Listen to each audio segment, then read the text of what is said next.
ano é 2002 e a maior coisa que aconteceu na indústria da música daquele ano foi o lançamento do quarto álbum do Eminem, The Eminem Show.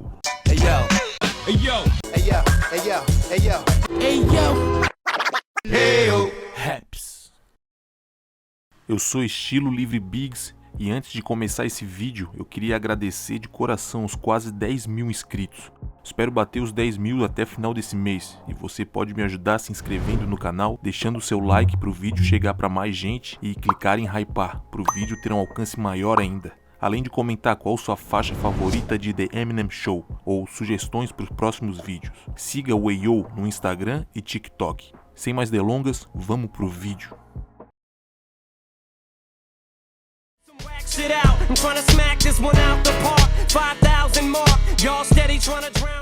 A história de The Eminem Show começa depois do lançamento do terceiro álbum do Eminem, The Marshall Mathers LP, que saiu em maio de 2000.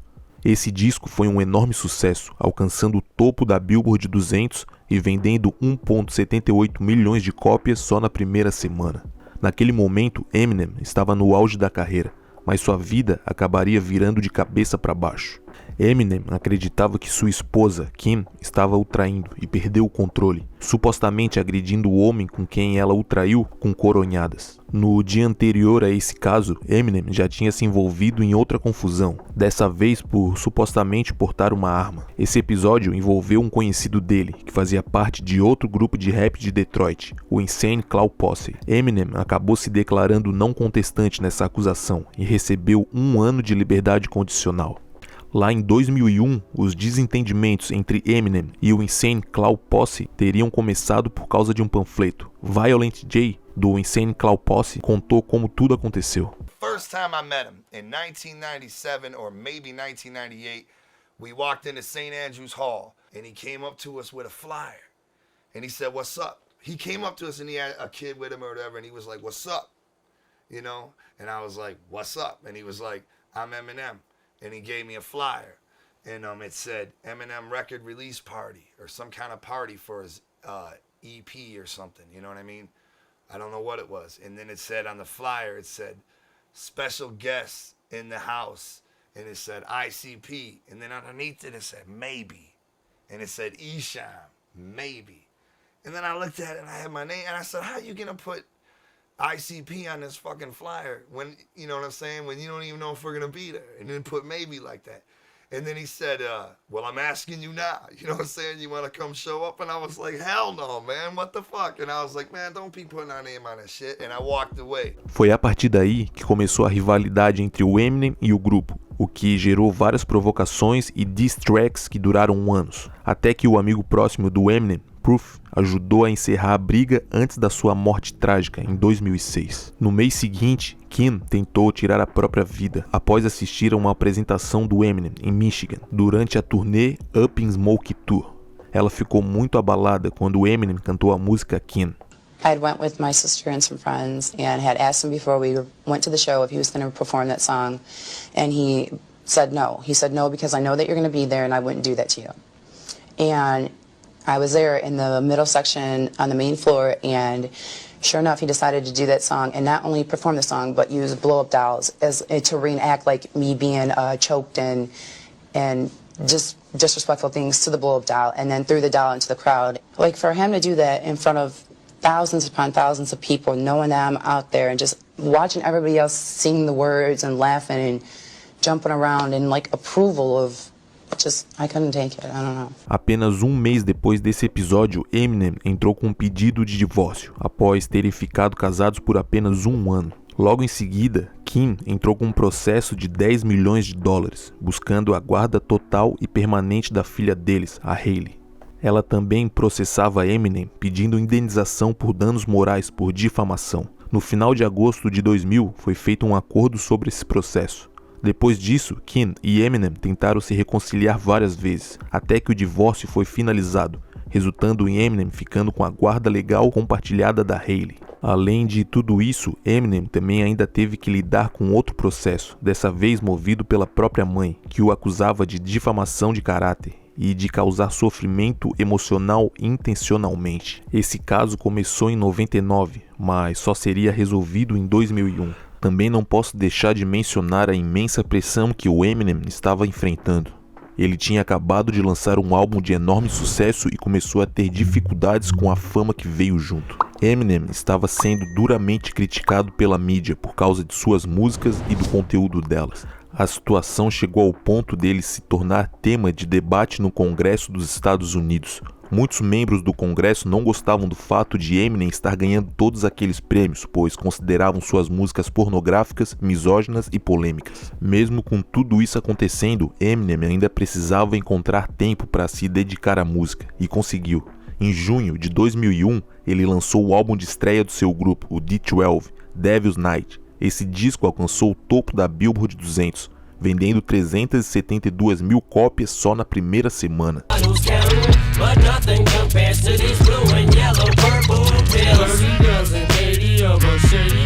Mais tarde, no outono de 2001, foi quando Eminem começou a gravar suas músicas para o The Eminem Show. Coincidentemente, foi também nessa época que ele começou a filmar o filme 8 Mile, que é parcialmente baseado em sua vida. O filme acabou sendo lançado em novembro de 2002. Além das filmagens, Eminem também trabalhou na trilha sonora do longa. O primeiro single lançado de The Eminem Show foi It's Ultimate, que saiu em maio de 2002. A música chegou ao segundo lugar da Billboard Hot 100 e até 2022 foi certificada 7 vezes platina.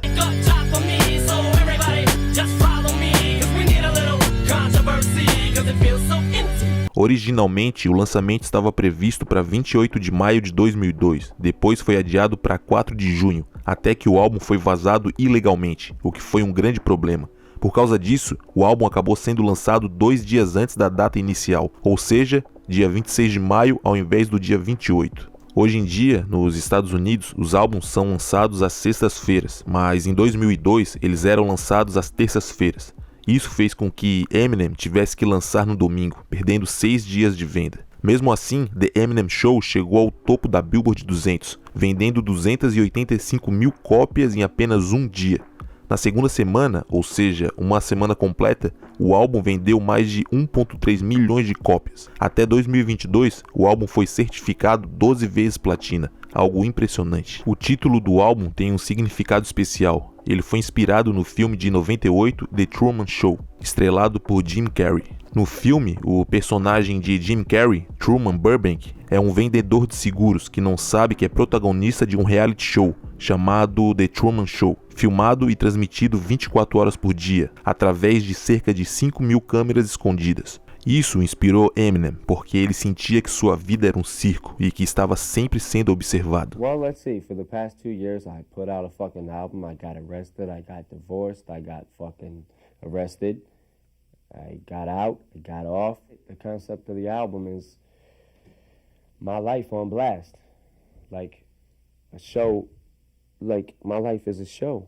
Sometimes I don't know where my private life and my private life ends and my public life begins. It all seems to blend together a lot. So that's the reason for that, the concept, for the title, and for everything, is because sometimes I feel like that. I feel like there's nothing that I can do that is not wrote about, at least at this time in my life.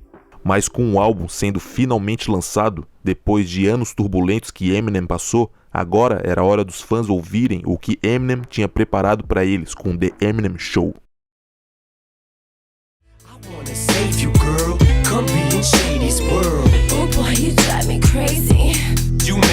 O álbum começa com a sketch Curtain Up.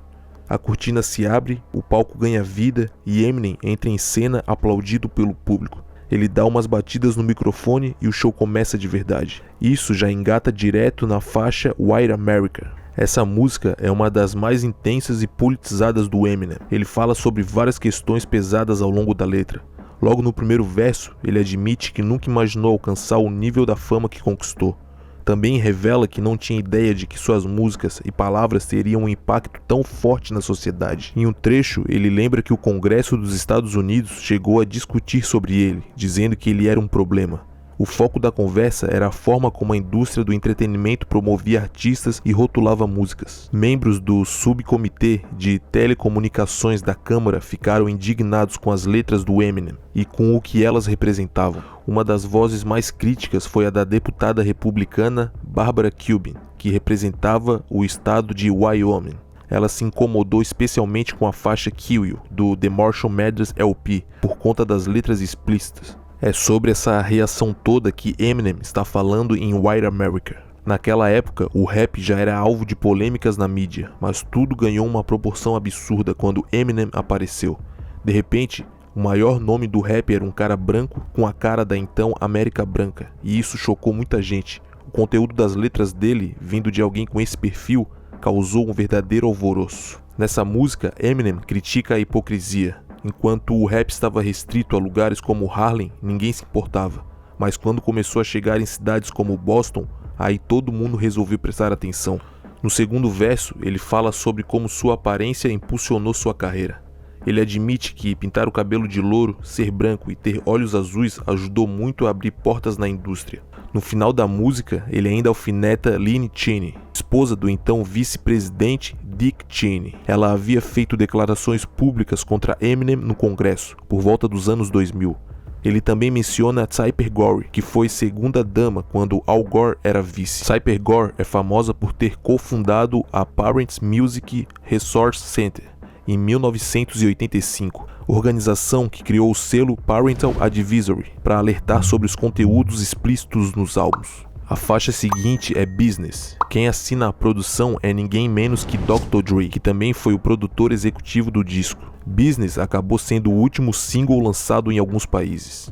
Quando moleque, Eminem era fissurado nos episódios do Batman que passava na TV. Então, com essa música, ele quis criar uma versão em rap desse universo. Na história, ele é o Robin e o Dr. Dre é o Batman. Essa ideia continua no clipe de We Told Me, que segue essa pegada de super-heróis. No terceiro verso da música, Eminem fala que estava jogando uma espécie de roleta russa da carreira, junto com Elton John.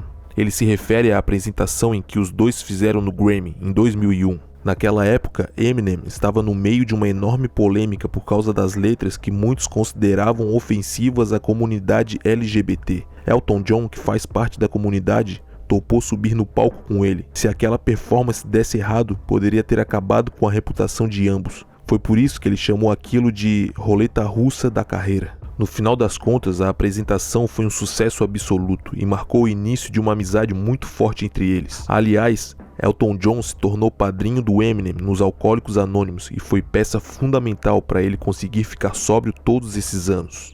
Clean Out My Closet foi o segundo single do álbum. A música chegou ao 4º lugar na Billboard Hot 100 e até 2022 já tinha conquistado o certificado de platina tripla. A faixa tem produção assinada pelo próprio Eminem, que aliás produziu praticamente todas as músicas do The Eminem Show, exceto as que foram feitas por Dr. Dre e algumas sketches. Logo no começo de Clean Out My Closet, ele diz a frase: "Eu não consigo ouvir a caixa no meu fone". Essa fala acabou virando uma espécie de meme entre os fãs desde que a música saiu. Mais tarde, Eminem explicou que isso foi real. Ele não estava ouvindo a caixa e resolveu manter esse trecho na gravação. Segundo ele, o engenheiro tinha mutado o som por algum motivo. A música fala sobre a infância dele, marcada pela ausência do pai e por uma relação muito conturbada com a mãe. Quem acompanha o Eminem sabe bem como o relacionamento entre ele e a mãe dele era ruim naquela época. Na letra, ele menciona que sua mãe chegou a gravar uma música sobre ele. Isso se refere a uma gravação em que sua mãe lançou nos anos 2000. Essa era uma resposta ao que Eminem dizia sobre ela em suas músicas até aquele momento. Foi também nessa época que ela processou Eminem por difamação, pedindo mais de 10 milhões de dólares de indenização. No fim, o processo rendeu apenas $1.600 a ela. Outra curiosidade sobre essa música é que, segundo o Eminem, esse foi o segundo som que ele gravou para o The Eminem Show. Em 2015, membros do D12 deram uma entrevista ao Hip Hop DX. Nessa conversa, Kniva contou que Clean Out My Closet originalmente não era para o Eminem. Apesar de ele ter coproduzido a faixa, quem colocou a letra primeiro foi Bizarre, do D12. De acordo com Kniva, Bizarre estava mandando umas rimas muito pesadas e ninguém pediu para ele pegar mais leve. Apesar de Dr. Dre ter aprovado a versão de Bizarre, Bizarre acabou desistindo da música e foi assim que ela acabou ficando com Eminem. Square Dance é a quinta faixa. Na música, Eminem alfineta o rapper Cannibals. Segundo o próprio Eminem, a treta entre eles começou quando ele foi acusado de ter escrito a resposta do LL Cool J pro Cannibals, uma diss track chamada The Reaper Strikes Back. I don't know if I want to get into the whole story. Like, I met him at his video shoot like 4 years ago when he was just about to blow and everyone thought he was going to be the next big thing, and they were wrong. And yo, honestly, he was an asshole. Like, he played himself. Like, to me, like Clef, they thought I did the LL diss record. They thought I wrote LL's response, and like that's why they called me down to the video shoot. And like Clef had asked me, did I write it? And I was like, no, I didn't write it. And and then Cannabis like asked me separately from Clef, and I was like, dog, I'm a grown man. I'll tell you if I wrote it, I didn't write it. And he was like, yo, B, I'm not gonna say that I believe you. You know what I'm saying? I don't trust nobody in this game, and blah, blah, blah, blah, blah. And I'm like, okay, well, look, I didn't write it, and I like your style, and hopefully maybe one day we can do a record together. And he was like, yo, B, you get to know me first. Come hang out with me first. And walked away and left me standing there like an asshole. So I'm like, I didn't know what the guy's problem was. Depois de Square Dance, vem a segunda sketch do álbum, chamada The Kiss. Essa sketch basicamente recria um incidente que aconteceu em 2000, quase 2 semanas depois do lançamento de The Marshall Mathers LP.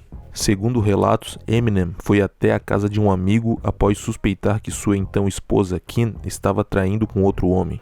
Depois, ele e o amigo foram até o Hot Rocks Coffee em Warren, Michigan, por volta das 2 horas da manhã. No estacionamento, Eminem teria visto Kim beijando um cara chamado John. Não se sabe ao certo o sobrenome. Era algo como Aguera. Nesse momento, Eminem supostamente saiu do carro e confrontou Kim e John. Isso acabou levando Eminem a supostamente agredir John com uma coronhada. Ele foi então acusado de porte ilegal de arma de fogo e agressão com uma arma letal. A jogada mais inteligente que Eminem fez nessa situação foi ter retirado as balas da arma, o que o salvou de problemas muito mais sérios. Ele menciona ter retirado as balas tanto nessa sketch quanto na música Cleaning Out My Closet. O curioso é que mais à frente no álbum, na música Sing for the Moment, Eminem chama John de mentiroso, dizendo que não foi uma arma que ele usou, e sim o punho. Eminem poderia pegar até 5 anos de prisão por esse caso, mas no fim, ao se declarar culpado por porte ilegal de arma em 2002, ele foi condenado a 2 anos de liberdade condicional. Já o processo civil foi resolvido fora dos tribunais. Eminem pagou $100 mil a John. Foi dito que nenhum dos dois admitiu a culpa formalmente no acordo. Logo no começo da sketch toca uma música inédita do Eminem, chamada Everybody's Looking at Me. Lights, action, cameras flashing, managers, sponsors, concerts, monster mashing, flashing.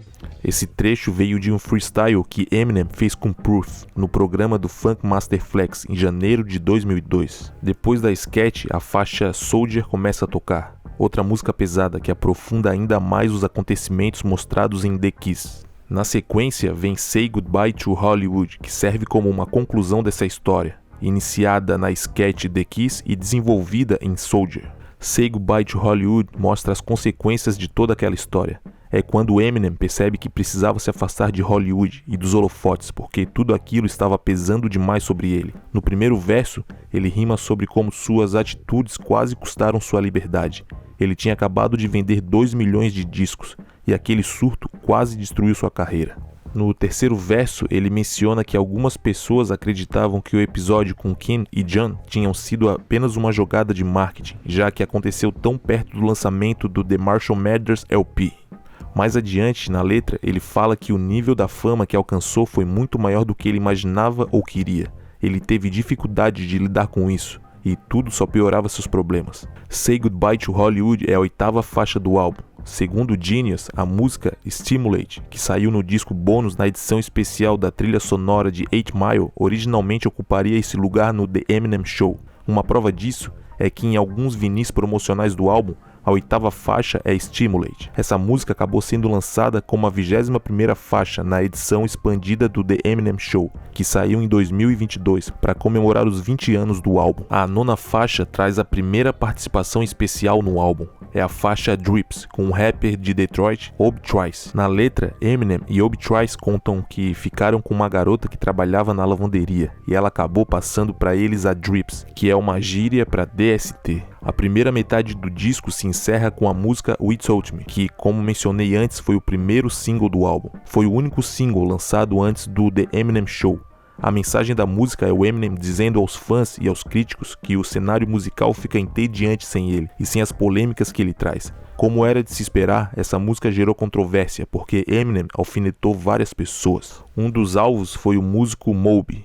Nos bastidores do Grammy de 2001, Moby declarou que apoiava o direito do Eminem à liberdade de expressão. Esse foi o mesmo Grammy em que Eminem se apresentou no palco com Elton John. Mas depois disso, Moby criticou Eminem, chamando-o de misógino, racista e antissemita, entre outras coisas. Em resposta, Eminem chamou Moby de velho e disse que ninguém mais ouvia techno. Anos depois, Moby deu uma entrevista e disse que suas músicas favoritas do Eminem eram Mosh e We Told Me, especialmente We Told Me, porque deu a ele muita publicidade gratuita. Outro que sentiu o ataque de Eminem foi Chris Kirkpatrick, do NSYNC. Tudo começou porque Eminem criticava as boy bands no geral, como na música The Real Slim Shady. Além disso, Eminem também falou mal do NSYNC nas músicas I'm Back e Marshall Mathers, do The Marshall Mathers LP, questionando por que eles cantavam e dizendo que queria se livrar deles. Na autobiografia do Eminem, The Way I Am, de 2009, ele explicou por que atacou Chris. Disse que não era por ódio real, mas só por entretenimento. Eminem também comentou que resolveu falar do Chris porque ele foi o único da banda que teve coragem de responder. E também porque Chris Kirkpatrick rimava fácil com Get Your Ass Kicked. Na linha seguinte da música, Eminem também alfinetou Limp Bizkit. No começo eles se davam bem. Colaboraram juntos, apareceram no clipe de The Real Slim Shady e até co-criaram a turnê Anger Management, que reunia artistas do rock e do rap. Mas as coisas acabaram azedando entre eles. Eminem explicou. We were on tour together, right? The Anger Management tour. The reason that I dissed him is because when all the beef with Everlast was going on, right?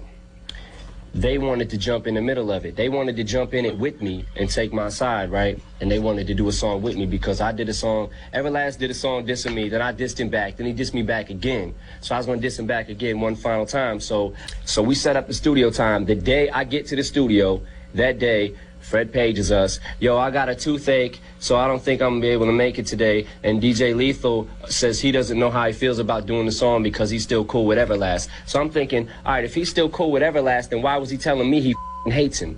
A segunda metade do álbum começa com a sketch Paul Rosenberg.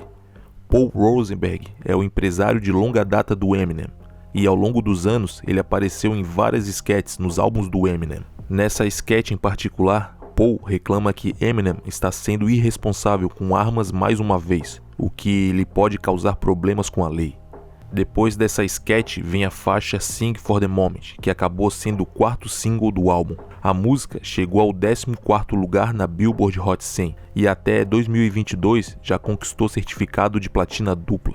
Em uma entrevista para Rolling Stone, Eminem revelou que essa foi a primeira música que ele escreveu para o The Eminem Show. Na letra, Eminem responde os críticos que não entendiam por que tantas pessoas se identificavam com sua música. Ele explica que não fazia música para agradar os críticos, mas sim para quem realmente se conectava com o que ele dizia. A música faz uma interpolação de Dream On. Joe Perry, guitarrista da banda, fez o solo de guitarra no final da própria música do Eminem. Quando Joe Perry foi questionado sobre Eminem querer usar essa música, ele disse que ficou surpreso, mas de um jeito bom. Ele achava que alguém como Eminem provavelmente teria influências mais recentes, já que Dream On foi lançada em 73. Sing for the Moment é seguida imediatamente pelo 3º single do The Eminem Show, que é Superman. Essa música chegou ao 15º lugar na Billboard Hot 100 e até 2022 já conquistou certificado de platina dupla. Além de ter sido um sucesso, o maior assunto gerado por essa faixa foi a menção do Eminem à cantora Mariah Carey. Sobre Superman, tudo que eu ouço as pessoas falando é sobre a Mariah Carey. Será que ela inspirou a música? Sim, meio que inspirou. Eu não quero entrar em fofoca, mas se você prestar atenção nas entrelinhas vai entender do que eu tô falando. Eu gravei essa música perto do final do The Eminem Show. Queria fazer algo como aquele sussurro no estilo do LL Cool J, tipo na música I Need Love dele. Aquela pegada suave e brincalhona típica das músicas antigas de amor. Em Superman, a garota acha que eu sou romântico, mas na verdade eu tô dizendo que tô cansado dela. Eu tinha acabado de me separar da Kim e estava seguindo pelo mesmo caminho de sempre. Essa música foi minha forma de dizer que eu não ia fazer uma música de amor. Mariah Carey negou que tenha namorado o Eminem, dizendo que eles só ficaram algumas vezes. Isso gerou várias diss tracks e provocações trocadas entre os dois lados, e depois até envolveu Nick Cannon, que anos depois se casou com Mariah.